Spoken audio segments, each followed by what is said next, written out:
Hello everyone, it's me and welcome back to my YouTube channel fantasy story. So आज मैं अपने ईजान FF तुरंत अब मिस साओ के नेक्स्ट पार्ट को एक्सप्लेन करने जा रही हूँ। Hope you all like it. तो चलिए हम आज का पार्ट शुरू करते हैं। अगले दिन सुबह के करीब 8:30 बज रहे थे। साओलू अपने विद्यार्थियों का नेतृत्व कर रही थी। तभी एक दासी उसके पास आती है और उसे देखकर कहती है, साओलू आपके भाई लौट आए हैं। साओलू एकदम से उसके हैरानी भरी नजरों से देखती ही कहती है, क्या सच में शान लौट आया? तो वो दासी कहती है, जी। तो साओलू उससे कहती है, वो कब आया? तो वो दासी उससे कहती है, बस कुछ ही क्षण पहले। तो साओलू उससे कहती है, ठीक है तुम चलो मैं आती हूँ। और वो विद्यार्थियों की तरफ देखकर कहती है, तुम अभ्यास जारी रखो, जब तक मैं लौट नहीं आती तब तक अभ्यास करते रहना। तो वह सारे विद्यार्थी उसे एक साथ हाँ में जवाब देते हैं। इधर साओजन शाओ जंगमिन और शाओ जंगतेंग के साथ बैठा हुआ था। तभी शाओ जंगमिन उसे देखते हुए कहता है, तो बताओ लाओ सिटी में तुम्हारे दिन कैसे जा रहे हैं? क्या तुम अच्छे से तो रह रहे हो ना? तो साओजन अपना सिर हाँ में हिलाते हुए कहता है, जी पिताजी। तभी शाओ जंगमिन उससे कहता है, अच्छा खैर मुझे खुशी है कि तुमने मुझे गलत साबित कर दिया। तो साओजन उसकी तरफ देखकर कहता है, ऐसा नहीं है पिताजी, ये सब तो आपके और माँ के आशीर्वाद की वजह से ही हुआ है। अगर आप दोनों का आशीर्वाद मेरे साथ नहीं होता तो मैं कभी ये प्रतियोगिता जीत ही नहीं पाता। तभी साओ जंगतोंग उसके पास खाना लेके आती हुई कहती है, कितनी प्रतियोगिता की बातें करोगे, वो तो कब का खत्म हो चुका है ना, ये लो खाना खाओ। वैसे भी तुमने लाओ सिटी में अच्छे से खाना खाया भी होगा या नहीं? तो साओजन उसकी ओर देखते हुए कहता है, हाँ माँ मैंने सच में बहुत अच्छे से खाना खाया, लेकिन सच बताओ तो मुझे आपके हाथों से बना खाना और शिजी के हाथों से बना हुआ सूप की बहुत याद आई। तो साओ जंगतोंग भी उसके सिर पर प्यार से हाथ फेराते हुए कहती है, हमें भी तुम्हारी बहुत याद आई, चलो खाना खाओ। साओजन ने खाने की बॉल उठाकर एक बाइट अपने मुंह में डाला ही था। तभी शाओ जंगमिन उससे कहता है, साओजन उस समय तुमने हमें ये तो कहा था कि तुम्हें लाओ सिटी जाकर प्रतियोगिता लेने का रास्ता मिल गया, लेकिन तुमने ऐसा महाराज से कहा क्या था जो उन्होंने तुम्हें प्रतियोगिता में हिस्सा लेने से मना नहीं किया? ये सुनकर साओजन के हाथ एकदम से रुक जाते हैं। अब हम फ्लैशबैक सीन देखते हैं। साओलू के इस आइडिया देने के बाद साओजन जब इसके बारे में सोचता है तो वो विचार करता है कि उसे ये सब करना ही पड़ेगा, क्योंकि इसके अलावा उसके पास और कोई रास्ता नहीं है। और वो साओलू के पास जाकर कहता है, ठीक है। तो साओलू उससे कहती है, हाँ ये तो अच्छी बात है, तुमने इस बारे में विचार कर लिया, लेकिन क्या तुम्हें लगता है पिताजी इसके लिए राजी होंगे? क्योंकि पिताजी पहले तुमसे इस बात के लिए नाराज है कि तुम लाओ सिटी जा रहे हो, लेकिन मुझे नहीं लगता पिताजी इस विचार के साथ तुम्हें लाओ सिटी जाने भी देंगे। तो साओजन उससे कहता है, तो ठीक है सजे, मैं इस बारे में पिताजी को कुछ नहीं बताऊंगा। मैं उनसे बस इतना कह दूंगा कि मुझे लाओ सिटी जाने का रास्ता मिल गया है। उन्होंने वैसे भी मुझसे बस हल मांगा था, और ज़रूरी तो नहीं वो मुझसे हल पूछे भी। मैं उनसे बस इतना कह दूंगा कि मैं लाओ सिटी से वापस आकर उन्हें सब कुछ बता दूंगा। तो साओलू से कहती है, विचार अच्छा है, ठीक है। तो साओजन उससे कहता है, विचार तो अच्छा है सजे, लेकिन क्या इतनी बड़ी बात पिताजी से छुपाना ठीक रहेगा? तो साओलू उससे कहती है, शियान देखो, कुछ पाने के लिए कुछ तो खोना पड़ता ही है। ये बात मैं तो पिताजी को नहीं बताऊंगी और ना ही तुम बताने वाले हो, उन्हें नहीं पता चलेगा। हम थोड़ी ना कोई चोरी कर रहे हैं या फिर कुछ गलत। और वैसे भी तुम्हारा ये सपना था, तुम्हें अपने सपने पूरे करने के लिए इतना तो करना ही पड़ेगा। अब हम दूसरा सीन देखते हैं, जहाँ पर साओजन लाओ सिटी जाने के लिए रेडी हो रहा था। तभी शाओ जंगमिन उसे देखकर कहता है, अगर हार गए तो मुझे अपनी शक्ल मत दिखाना। तो शाओ जंगतोंग उससे कहती है, मैं उसको जाते हुए नहीं देख सकती, चलिए जी वापस अंदर चलते हैं। तो साओजन उससे कहता है, माँ अभी तो मैं गया भी नहीं हूँ, आप वापस जा रही है। तो शाओ जंगमिन उससे कहता है, वो तुम्हें जाते हुए नहीं देख सकती, मैं उसके साथ अंदर जा रहा हूँ, अपना ख्याल रखना और अच्छे से जाना। ऐसा कहकर वो दोनों वापस अंदर आ जाते हैं। तभी साओलू उनके पास आते ही कहती है, एक मिनट, मेरे पास भी कुछ है।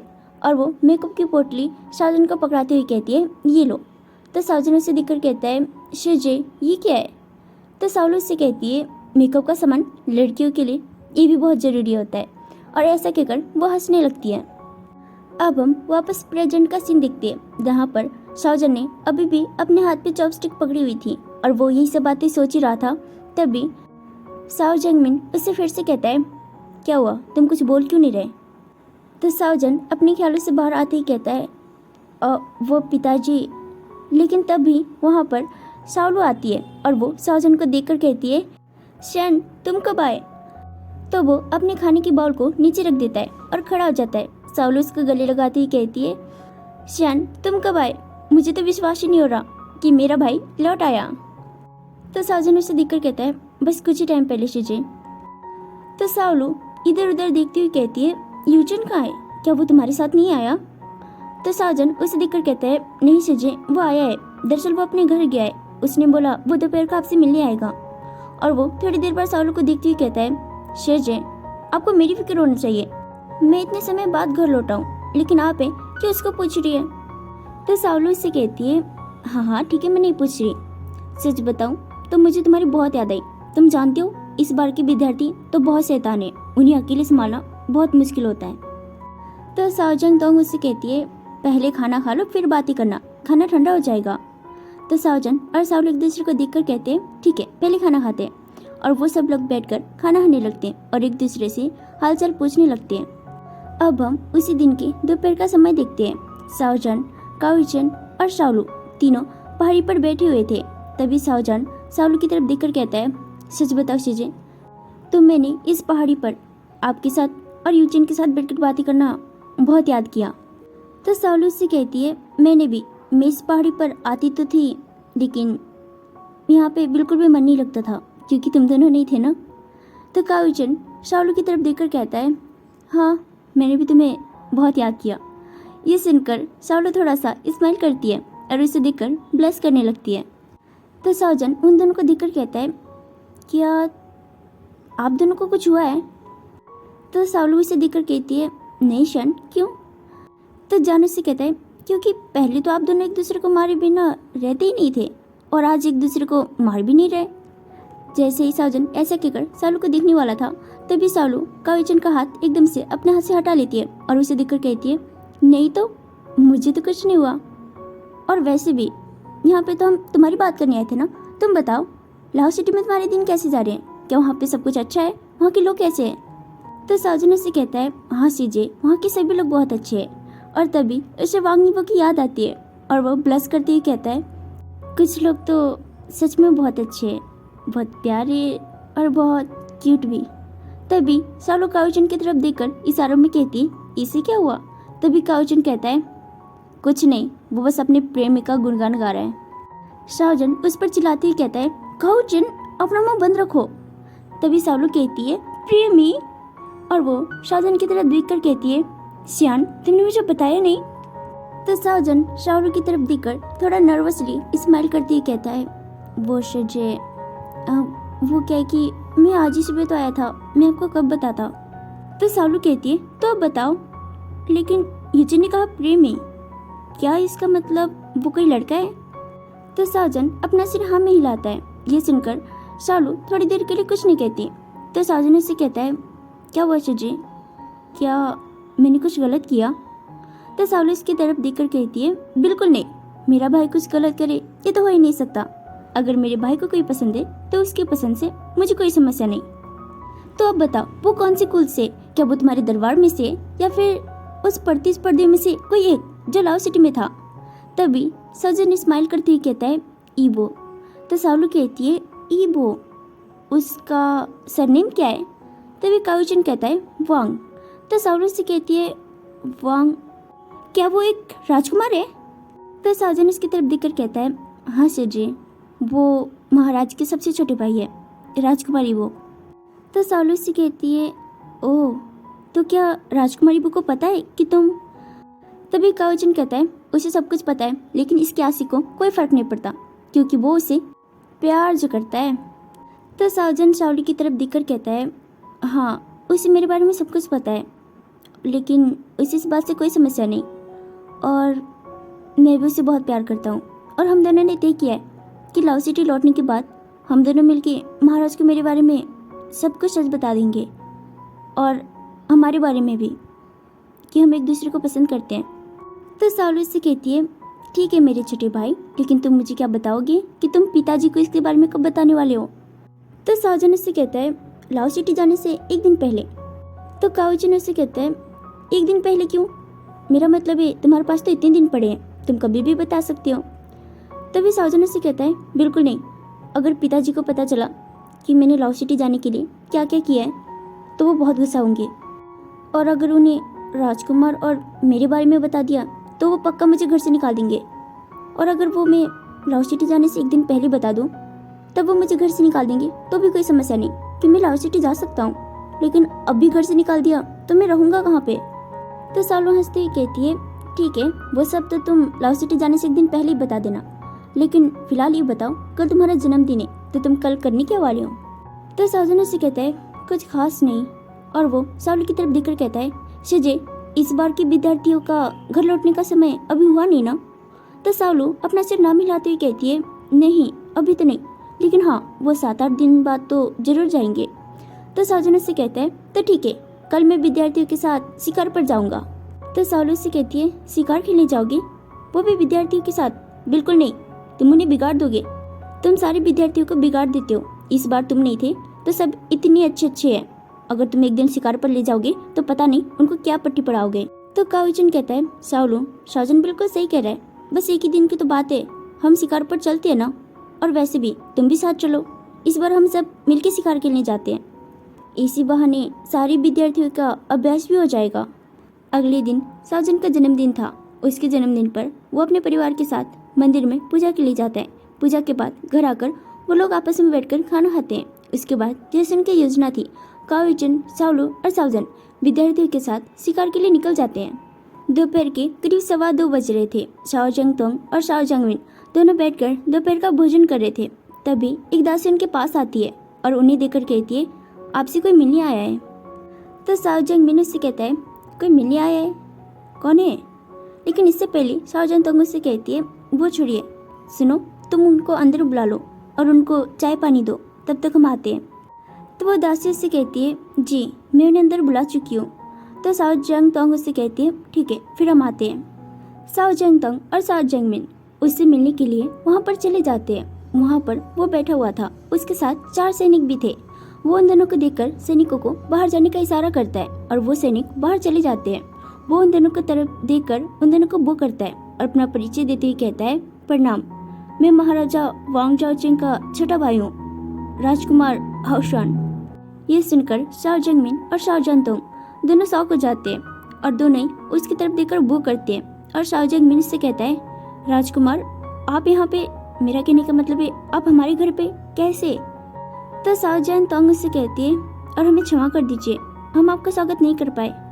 शाओ जंगमिन अपने मन में सोचने लगता है एक राजकुमार का हमारे घर पे आना, वो भी इस वक्त, क्यों, क्या कुछ हुआ है? और वो हाओशान की तरफ देखकर कहता है राजकुमार आप अचानक हमारे घर पे, वो भी बिना किसी शाही संदेश के, क्या हुआ, क्या सब कुछ ठीक तो है ना?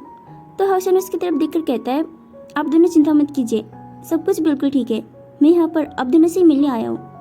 तो शाओ जंगतोंग उससे कहती है राजकुमार आप स्वयं हमसे मिलने आए, क्या हमसे कुछ गलती हुआ है? अगर ऐसा है तो आप हमें संदेश भेज देते, हम लाओ सिटी आ जाते, आपको यहाँ पे आने की क्या जरूरत थी, आपने इतनी तकलीफ क्यों उठाई? तो हाओशान उसकी तरफ देखकर कहता है नहीं नहीं ऐसी कोई बात नहीं है, आप दोनों शांत हो जाइए, दरअसल इस काम के लिए तो मुझे आना था, मैं यहाँ पे आप लोगों के पास एक ज़रूरी बात करने आया हूँ, मेरा कहने का मतलब है सावलू के लिए विवाह का प्रस्ताव। ये सुनकर शाओ जंगमिन और शाओ जंगतोंग दोनों ही एकदम से हैरान हो जाते हैं और एक दूसरे को देखने लगते हैं। तभी शाओ जंगतोंग उससे कहती है क्या, विवाह का प्रस्ताव? तो हाओशान अपना सिर हाँ में हिलाती है।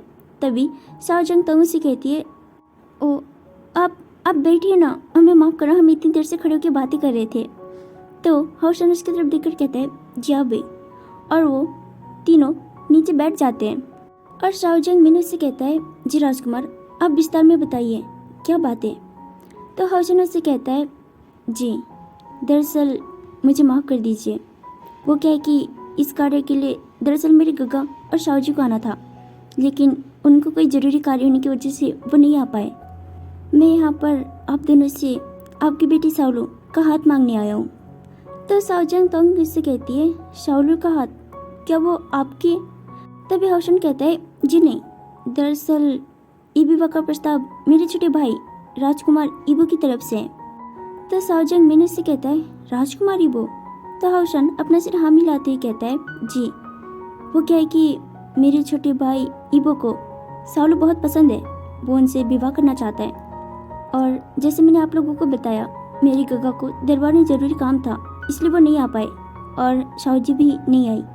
तो एक बड़े भाई होने के नाते उसकी तरफ से मैं विवाह का प्रस्ताव लेके आया हूँ।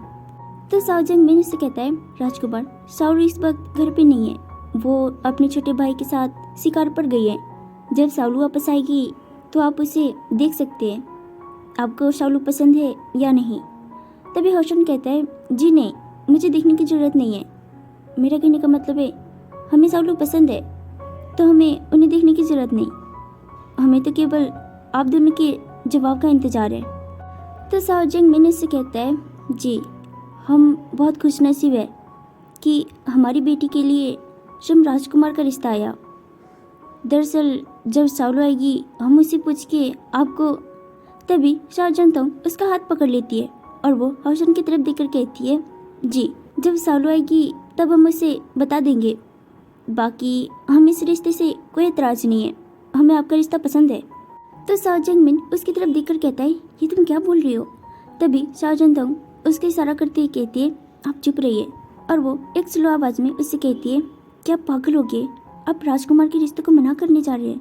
ये रिश्ता सिर्फ महाराज ने अपने भाई के लिए भेजा है। महाराज की बात न मानना शाही फरमान का विरोध करने के बराबर है। फिर भी ये तो विवाह का प्रस्ताव है, हम शाओलू के लिए राजकुमार से अच्छा लड़का और कहाँ ढूंढ सकते हैं, बताइए। ये सुनकर शाओजंग मिन उसे कुछ नहीं कहता और हाउशन दोनों की तरफ देखकर कहता है, जी और विवाह की तारीख 9 दिन बाद है। तो शाओजंग मिन से कहता है, केवल 9 दिन बाद? लेकिन इतनी जल्दी क्यों? तो हाउशन उन दोनों की तरफ देखकर कहता है, क्या आप दोनों को कोई तकलीफ है अगर ये थोड़ा जल्दी है तो? तभी शाओजंग से कहती है, जी नहीं, हमें कोई समस्या नहीं, चाहे वो विवाह 9 दिन बाद हो या फिर 9 महीने बाद। तभी साउलू वहाँ पर आती ही कहती है, माँ मुझे दवाई देना, मुझे चोट लगी है। वो तीनों साउलू की तरफ देखने लगती है। साउलू देखती है कि वहाँ पर हाउशन बैठा हुआ है। वो पहचानती तो नहीं थी, फिर भी वो उसको वो करते हुए कहती है, आप कौन है? तो शाओजहां उठकर साउलू के पास आती है और उसे देखते हुए कहती है, ये राजकुमार हाउशन है और ये राजकुमारी वो का विवाह का प्रस्ताव लेके आए हैं तुम्हारे लिए। तो साउलू उसकी तरफ देखकर कहती है, क्या मेरे लिए? हाउशन शाओलू को देखकर कहता है, ये कौन है? तो शाओजंग मिन से कहता है, राजकुमार यही तो है हमारी बड़ी बेटी शाओलू। ये सुनकर तो हाउशन को एकदम से शौक लगता है। उसे समझ में नहीं आता कि वो गलत घर में आया है या फिर वो लोग गलत बात कर रहे हैं। ये शाओलू कैसे हो सकती है, जबकि उसने तो देख रखा है शाओलू वो है जो लाओ सिटी में गई थी। और वो अचानक उसकी ओर देखते ही कहता है, ये शाओलू कैसे हो सकती है, जबकि शाओलू तो वो है। तो शाओजहां उससे कहती है, राजकुमार हमारी बेटी तो यही है। इससे पहले कि हाउशन कुछ और कहता, तभी बीच में शाओलू कहती है, माँ पिताजी मुझे राजकुमार से विवाह के बारे में कुछ बात करनी है, कुछ देर के लिए अकेले में। तो शाओजंग मिन उठते हुए कहता है, ऐसी बात है तो ठीक है, तुम दोनों बातें करो, हम अभी आते हैं। तो शाओजहां धीमी आवाज़ में शाओलू से कहती है, शाओलू इस बार विवाह के लिए मना मत करना। और वो दोनों वहाँ से चले जाते हैं। उन दोनों के जाने के बाद हाउशन शाओलू की तरफ देखकर कहता है, क्या आप मुझे बताएंगे यहाँ पर क्या चल रहा है? अगर आप शाओलू है तो वो कौन है जो लाओ सिटी आई थी? तो शाओलू उसकी तरफ देखकर कहती है, दरअसल वो मैं नहीं, मेरा छोटा भाई है शाओजान। हाउसन उसकी तरफ देखकर कहता है, शाओजान? ये सुनकर तो हाउसन और भी कंफ्यूज हो गया था। इतनी देर में उसे जो समझ में आया था वो भी उसे समझ में नहीं आता। और वो उसकी तरफ देखकर कहता है, अगर आप शाओलू है तो वो शाओजान है, अगर वो शाओजान है तो वो शाओलू कैसे हुआ? तो शाओलू से देखकर कहती है, दरअसल राजकुमार बात ऐसी है कि, और वो हाउशन को सारी बातें बताती है लाओ सिटी जाने से पहले से लेकर अब तक की। और वो हाउशन की तरफ देखकर कहती है, राजकुमार दरअसल इस बारे में मेरे माता पिता को नहीं पता कि सियान ने लाओ सिटी की प्रतियोगिता में हिस्सा लेने के लिए मेरी पहचान का इस्तेमाल किया था। तो ये बात आपको मेरे माता पिता को बताने की जरूरत नहीं है। आप केवल इतना कह दीजिए कि आप ये रिश्ता मेरे लिए नहीं बल्कि साजन के लिए लेके आए हैं। तो हाउसन उससे कहता है, चाहे जो भी हो, अब मैं ऐसा नहीं कर सकता। गगा ने ये रिश्ता साउलू के लिए भेजा है और साउलू आप है। अब मैं कैसे इस रिश्ते को बदल सकता हूँ? तो साउलू से कहती है, राजकुमार मैंने कहा ना, शान ने मुझसे कहा था राजकुमार इबो को शान के बारे में सब कुछ पता है और शान ने भी तय किया था कि जब वो यहाँ से वापस चला जाएगा तो वो महाराज को सारा सच बता देगा। तो इसमें समस्या क्या है? तो हौशन उससे कहता है, समस्या ये है कि सच बताने के बावजूद भी इबो ने हमें ये नहीं बताया कि वो ये रिश्ता शाहजहां के लिए भेजना चाहता है। उसने रिश्ता आपके लिए भेजा है। और उससे भी बड़ी समस्या ये है कि ये रिश्ता गगा ने भी शाउलू के लिए भेजने को कहा था और उनकी बात सही फरमान के बराबर है। शाउलू अब कुछ नहीं हो सकता। मैंने रिश्ता आपके माता पिता को आपके लिए दे भी दिया है। उनकी तरफ से हमें जवाब भी आ गया और अब 9 दिन बाद शादी भी है। अब कुछ नहीं हो सकता। तो शाउलू से कहती है, क्या मेरे माता पिता ने हाँ कह दी? तो हौशन उससे कहता है, हाँ शाउलू, और आप जानती है अगर महाराज ने एक बार कोई फैसला कर दिया या फिर कुछ कह दिया तो वो प्रजा के लिए सही फरमान होता है और शाही फरमान कभी भी वापस नहीं लिया जाता। और ये बात भी सही फरमान के बराबर है और इस हिसाब से शादी 9 तारीख को होनी है। अब मैं इसे नहीं बदल सकता। मैं गगा की आज्ञा के बिना इसको वापस नहीं ले सकता और ना ही इसमें कोई बदलाव कर सकता हूँ। इतना कहकर वो वहाँ से बाहर आ जाता है। बाहर शाओ जंगमिन और शाओ जंगतोंग उसका इंतजार कर रहे थे। शाओ जंगमिन उसे देखकर कहता है, राजकुमार शाओलू ने आपसे किस बारे में बात किया? जैसे कि शाओलू ने कहा था माता पिता को मत बताना। हौशन से कहता है, कुछ खास नहीं, उन्होंने केवल विवाह के बारे में पूछा। तो शाओ जंगमिन से कहता है, तो क्या विवाह की तारीख में कोई बदलाव? तो हौशन से कहता है, जी नहीं, कोई बदलाव नहीं। जैसा हमने तय किया था विवाह 9 तारीख को ही होगा। विवाह की सारी तैयारी लाहौर सिटी में ही होगी। आप विवाह से 4 दिन पहले पहुंच जाइएगा। अगर आप उससे भी जल्दी आ सकते हैं तो अच्छी बात है। आप अपने परिजनों को विवाह में आमंत्रित कर दीजिएगा। तो शाओ जंगतोंग से कहती है, जी राजकुमार, आप बिल्कुल भी चिंता मत कीजिए, हम समय से पहले ही लाहौर सिटी पहुंच जाएंगे। तो हौशन उन दोनों की तरफ देखकर कहता है, जी मुझे आप दोनों आगे दीजिए, अब मुझे अपने घर के लिए प्रस्थान करना होगा। तो शाओ जंगमिन उसे देखकर कहता है, परंतु राजकुमार इतनी जल्दी?